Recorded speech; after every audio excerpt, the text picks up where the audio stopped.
Hello, my name is Imogen Hermes Gowar. I'm going to read to you today from my short story Thwaite's Tenant, which has just been published in this collection, The Haunting Season. This was published on the 21st of October by Little Brown, and it's just in time for the spooky season. And I'm going to read to you an extract, not quite from the beginning of the book, but a few pages in. So Lucinda Lisle, our heroine, has been brought by her father to a rather unsettling house on the edge of a moor after she's left her husband and run away with her little boy, Stanley. So this extract is when they have arrived at the house and they're just starting to settle in for their first night.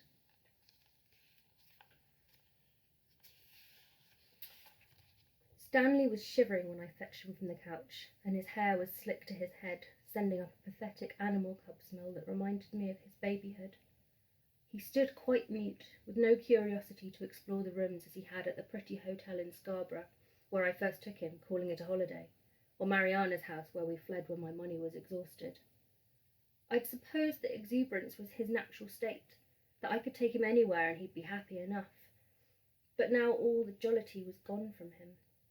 We ventured upstairs and found 2 bedrooms. One was large, but queer, with dark panelling, and I thought at first no window at all until I ascertained that a once sizable casement was now all but boarded up, excepting a narrow chink at the very top. The other, at the head of the stairs, was smaller and more welcoming. "This will be your room," I said. He put his thumb in his mouth. The water in the basin struck me cold to the bone, but there was nothing for it. I stripped Stanley, and he shivered and whimpered as I sponged him down, crossing his arms over his little white chest. "No, mamma," he cried, batting me away, but I persisted, too roughly perhaps, just to have it over with, and he shoved me hard. "No! How dare you?" I cried. My eyes smarted, and so did the places on my shoulders where his palms had pressed. "I want to go home." His voice cracked. I could scarcely bear it.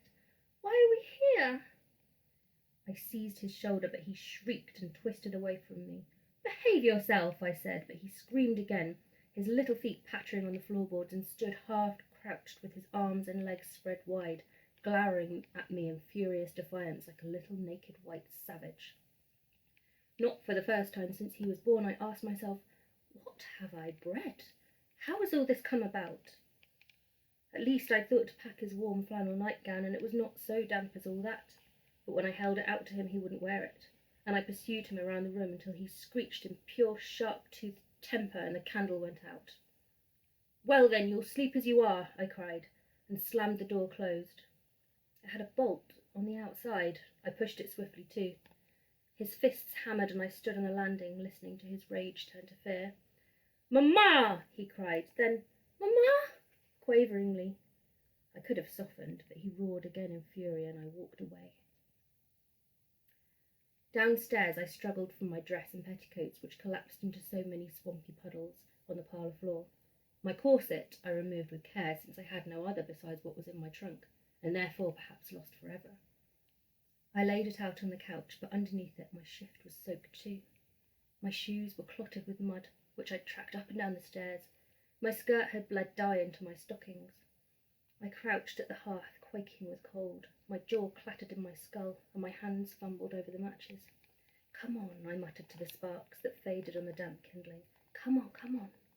But it was too long since the fire was last lit, and what flames I coaxed up were faint, sickly things that curled and smoked and expired. I swore. In the dark, I pulled my knees to my chest. My body was unpleasing without its corset, this part too bony, that part too yielding, slack, cold breasts that hung too low on my chest, their moist undersides clinging to my skin. The cold rattled through my body, and the hairs stood up on my calves. I glared about the room and wondered if this was the beginning of madness, or if in fact it had been encroaching for some time. Not so long ago I was an ornament to my husband's house. Not showy, no, but polished, and I had considered that polish an innate personal quality of mine, just as happiness was Stanley's. And yet, in mere weeks, I had been reduced to a gaunt, weathered itinerant. Handsome Lucinda Lisle, penniless and friendless, cursing alone in a faded little room while her son wept above. I seized a rug from the back of a chair and tossed it about my shoulders, waiting for warmth to kindle. In my head I began to compose a letter to my sister Mariana, for every time I thought of her, I saw her face as it was when I told her I'd abandoned my marriage. First she looked alarmed, then suspicious, then, all of a sudden, quite blank, as if she'd locked a door against me. "Why did you turn me out?" I wanted to write. "How, when you knew what I'd endured?" Thud, thud, thud. I froze. The noise came again. Thud, thud, thud. Footsteps upstairs.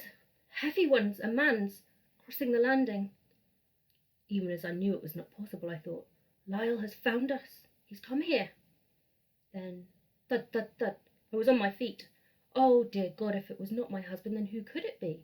Someone was upstairs where my little boy was, and I was not. I hurtled up the stairs with my rug over my shoulder like a Highland Scot, but I knew as soon as I reached the landing that nobody was there. One knows when another body shares one's space, and I knew I stood alone. Such dread rushed through me as I cannot describe. My scalp was a prickle. I clasped my hands to keep them from shaking. Well, I thought, that settles it. I'm leaving my senses.